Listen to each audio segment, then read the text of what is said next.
Lights, camera, action.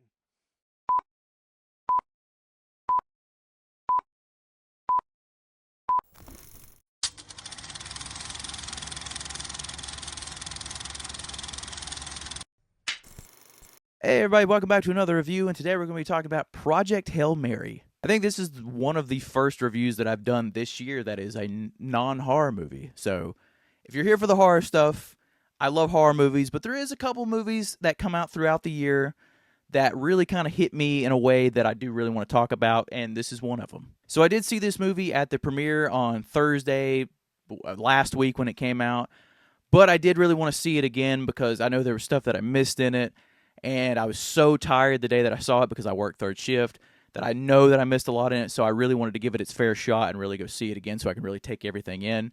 And boy, am I really happy that I saw it the second time, because I feel like the second time really more stuff really hit home for me and really worked for me more on a second watch. So I know that this movie is based on a book, a very popular book, so I knew there would probably be a lot of people that's going to go check this movie out. I really went for Ryan Gosling, and the fact that I really knew nothing about the movie. I knew the basic premise, but other than that, I knew nothing else about it. And this is a movie that I walked out and genuinely just loved.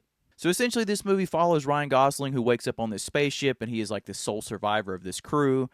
And he can't really remember why he's there or what he's doing there in the first place. So as the movie goes, he starts to slowly piece together what he's doing, and then, realizes that he is on this mission to essentially save the world. And I feel like there's so much to really talk about in this movie and really kind of deep dive into, especially like somebody that I don't know the book at all, so I'm very curious about people who's read the book.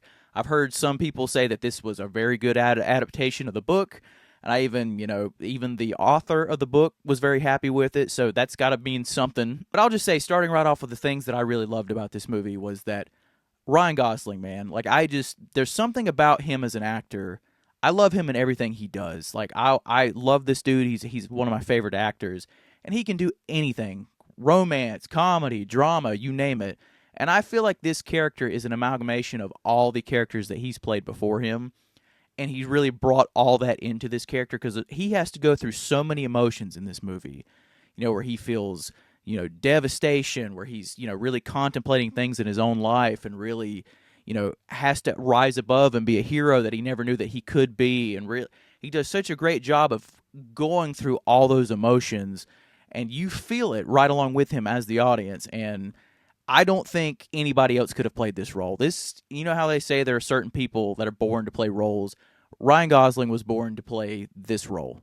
I have to give props to this movie for using a lot of practical sets and things like that, and models and whatnot, because I know that there was no green screen or blue screen used on this, which I absolutely was shocked by, but I was so happy to know that they built all these sets, because if you're going to do a movie like this and of this scale, I think that it is really a perfect thing to have like that, because it gives your actor or actress something to really feel like you're in that environment. And as the audience, it feels more real. It feels more like it's grounded in a way that we can relate to. We can be there, and I'm so happy that they did that. Not only with that, but they also use puppeteering for something that happens later on in the movie. I don't want to give anything away.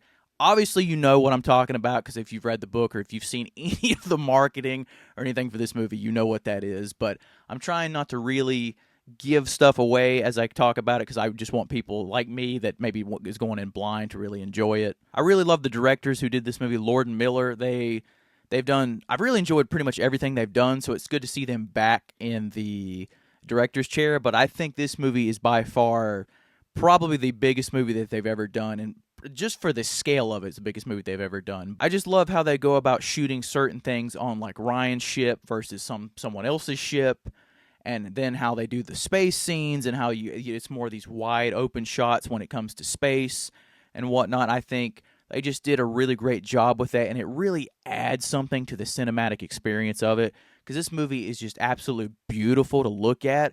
There's scenes where he's out on the ship, and you're seeing like these planets and these stars and whatnot, and it's just breathtakingly beautiful. Like, it's just something out of a screensaver, and it is just a very, very great thing to bring to a movie like this because, like I said, it just really adds something to that cinematic experience. That, along with the sound design, not only is this movie, I think, has a great soundtrack, it knows when to do needle drops at the perfect time, but it also has a great score. There's something very haunting about the score when it needs to be there, but there's also certain scenes where it has to be really uplifting, and it nails every single beat and emotion that it is going for. And there's even scenes where they choose to be in total silence. Like, there's certain scenes when he goes out into space, and it's like you just hear the dead silent. And I guess that's just how space would be, just completely dead silent.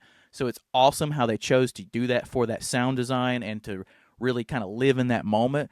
But then how to be able to, pick the right songs for certain moments. But like I said, the score, I think, is perfect in this movie. It encapsulates everything that our characters and really the audience is feeling as the movie goes.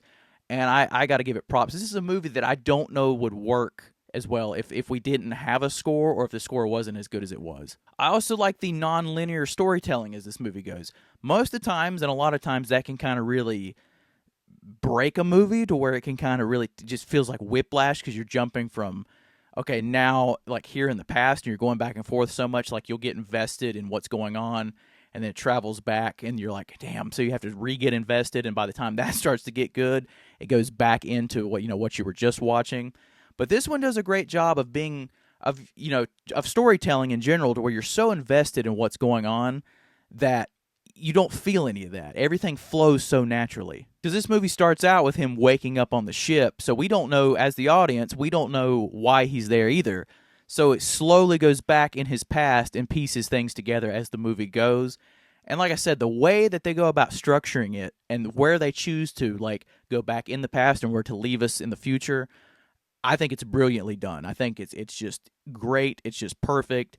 And like I said, it's just I love that style of storytelling when it's done correctly, and this way, I think this one just nails it.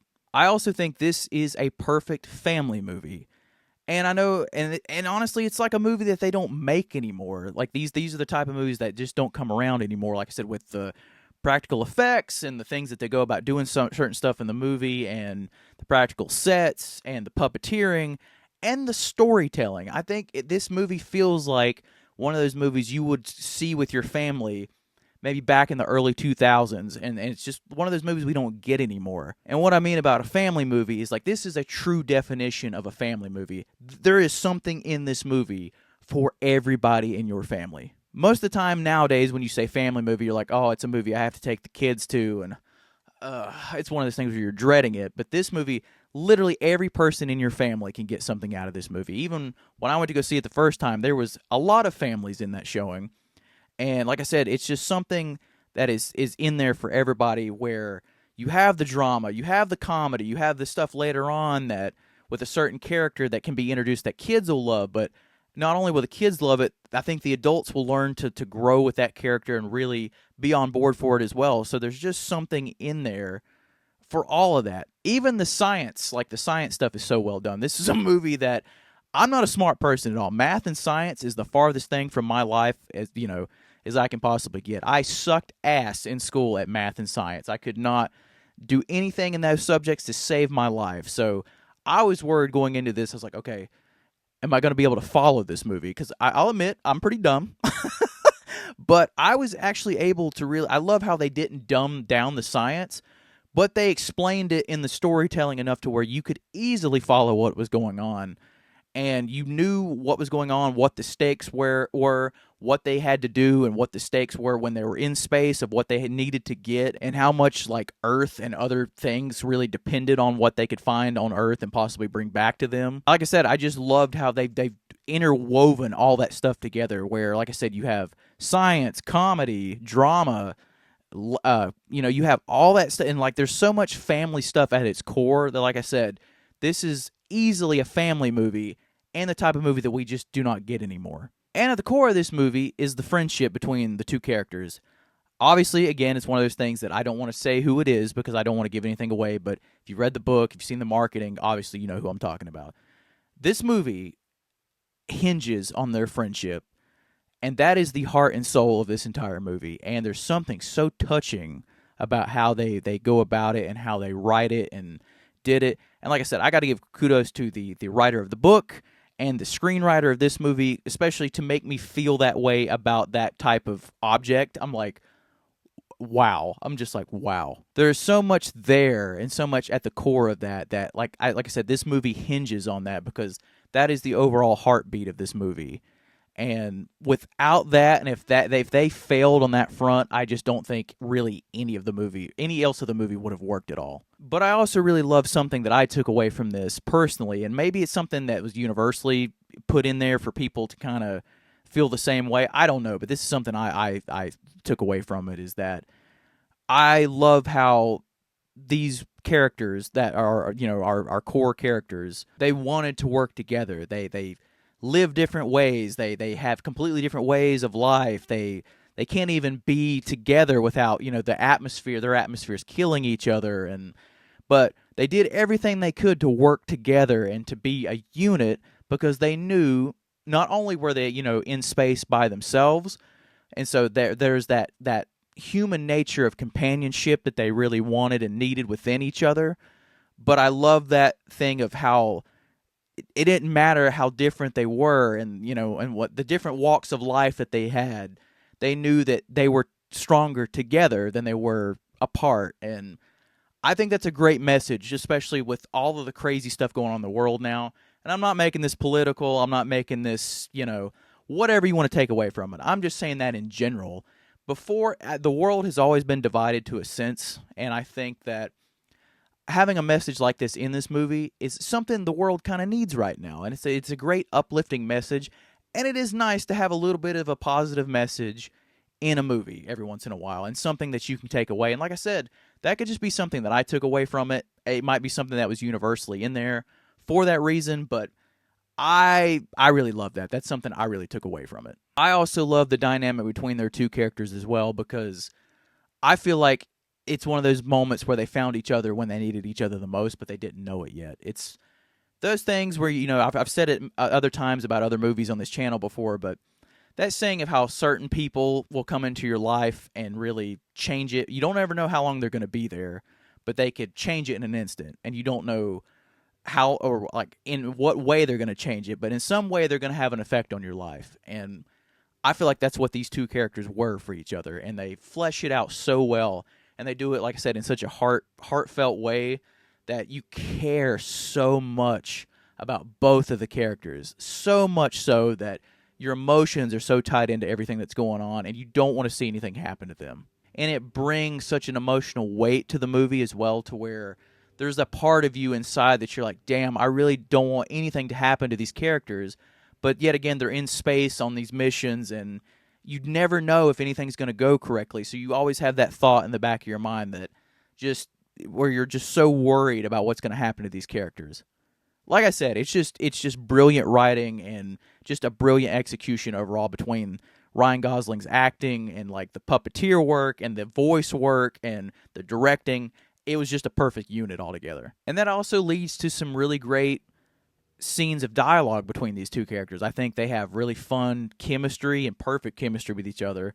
But even though sometimes the movie can feel a little like maybe slow paced for some people, because this is like a 2.5 hour movie, but I think the movie is justified in that. I even heard that there were some things in the book that they had to like really condense down to really get into the movie.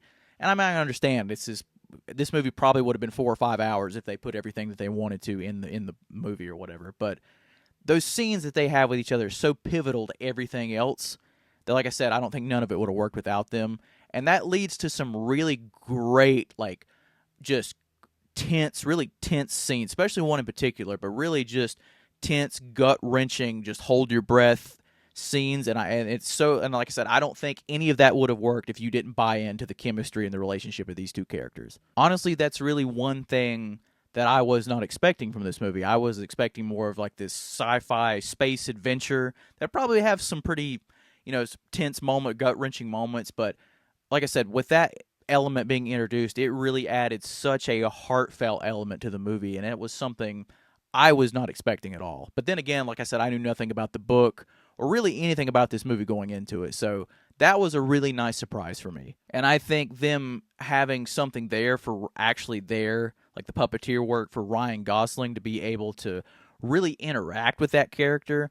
And even the voice actor, who was one of the puppeteers who ended up doing the voice for this character, was there also feeding the lines to him. And I think that's what makes it so real. I think even Ryan Gosling said that if he was just acting with a tennis ball, I don't think you would have felt the same emotion. And I 100% agree with that. I think because they actually used real props, I think that just bled through onto the screen and that's what really affected not only Ryan Gosling but the audience. And one of the things I loved most, going back to what Ryan Gosling brought to this character, is that there's such relatability in his character. Yes, he might be this genius scientist and really know all this stuff, and trust me, there's plenty of people out there that are, as smart as him, if not smarter. But he has this vulnerability to him to where he's lonely and he doesn't really have anything in his life, and he's almost got this, he doesn't believe in himself, and that brought such a relatability to him because I really saw so much of myself in his character. Those reasons of you're there, but you don't believe in yourself. You want to help and you want to do the right thing, but you don't have that confidence to really believe that you can be that hero or what everybody needs you to be. And in this movie, he's able to do that in ways that he didn't know that he could be. And in this movie, he really rises to those challenges without even realizing he had it in him. And I think it's all because of what his relationship is with that other character. And there is another character in the movie that really believes in him and really pushes him to do that. And I've had something in my life recently over the past year to where I've never been that leader person. I've always been more of a follower. It's just something that's been ingrained in my head with stuff that goes on with me. And I had somebody really push for me and believe in me with something. And like I said, there was just so much relatability I found in that and like within his character the more that the movie went along, that you can see yourself in that character. And I think that's a huge thing for audience members, that if you can find something within such a great character where you kind of see yourself or you can find something to relate to, that will make you just love and attach onto that character so much more. And like I said, that was something, especially the second time that I watched it, I took away from it. And it really hit me on an emotional level the second time, where I did get very, very emotional at a couple points during the movie. And I just, kudos to you. I think even our supporting characters are very, very good in this movie, even though we don't get to know really a lot about them, which is kind of more in my negative side, which I'll get into. But I think with what they are given, they're great supporting characters. All of them stand out. There's not really, with, like I said, with what they are given, there's never really a moment to where you feel like one character is overshadowed another with all of our side characters. I think everybody's in there at their time that they needed to be, and they give a great job with what they're given. Especially Sandra Hüller. I hope I'm saying her name right. Huller. But with what she's given as well, I think is this captain or whatever of this, pretty much who's over this entire project Hail Mary. And I've heard that in the book she's way more cutthroat. So in this one, they kind of made her a little bit more, of a human being, I guess, in the movie. So. But what she brought to it, and there's a great scene that they've talked about with a karaoke scene that they brought that was essentially supposed to be a background kind of scene, and the song that she chooses to sing, and that whole scene essentially becomes really the theme of the movie overall. And really watching it again that second time, I could see that, and I could really feel the emotional weight of it that second time. So it's just one of those things that I really loved. And like I said, even though we didn't get a lot of the character development for a lot of these other characters, I still think all the side characters were fun. All the ones that we interact with that have this back and forth with Ryan Gosling are really well done, and I just a great job. Like I said, the only really negative that if I had to pick a negative about this movie is that, like I said, we didn't get enough time with all the other characters. And like I said, I know it's a big book and you can't flesh out everybody because the main focus is Ryan Gosling's character.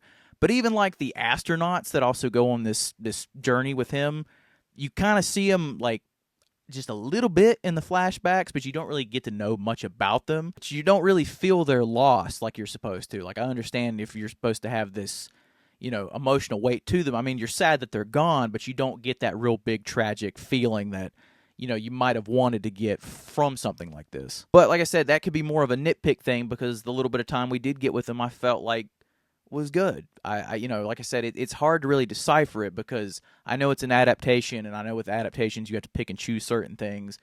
And I really think they got the balance right on pretty much just about everything, in my personal opinion, and as somebody that's never read the book. But overall, I just want to say I think this movie is a great cinematic experience. It's a movie that needs to be seen in the theater, and there's just something in there for everybody. Like I said, it's such a great family film. There's something in there for everybody. And the overall theme of, working together and friendship and all that stuff, it's such a great movie to have right now. And it's a movie that might make you feel some stuff. Like, it's one of those movies you'll go see, and it might really unlock a part of you or in something that you haven't felt in a while and really make you just, I don't know, just feel things. This is what we go to the cinema for, is for movies like this. To laugh, cry, not to sound like Nicole Kidman in the AMC ads, but to laugh and cry and just, really take away something from the movie and feel something. And I feel like this movie delivers that in spades. So this is one that I cannot recommend enough. I'm so sorry the review was late, but I really wanted to go see it again. But please, please, please, if you haven't, go check out Project Hail Mary in the theater, in IMAX or the Dolby, or just honestly go see it on any big screen, because it is so worth your time. And like I said, this might be a movie that the world needs right now, or maybe just you as an individual. You might just need a film like this right now. Thank you so much, everybody. That is my review for Project Hail Mary. If this is the review that you're finding me on, this might be a little bit different because I do cover a lot of horror stuff. So this is, like I said in the beginning of the review, I think this is my first non-horror movie of the year that I've reviewed so far. But like I said, there's certain movies that come out that just hit me a certain way that I'm like, I need to talk about that. And this is one of those movies. So please check out all my other 2026 reviews so far and my whole back catalog of 2025 reviews if you're curious what I thought about some movies back then. I will leave a card somewhere up here for all that fun stuff. And if you've seen Project Hail Mary, please comment below and let me know what you thought about it and what things you didn't like or did like. What's the differences from the book to the movie, if you preferred the movie or the book, and all that good stuff. And as always, please remember to like, comment, subscribe. That way I can see you in the next one. And if you've seen the movie, thank you guys so much. I'll see you in the next one.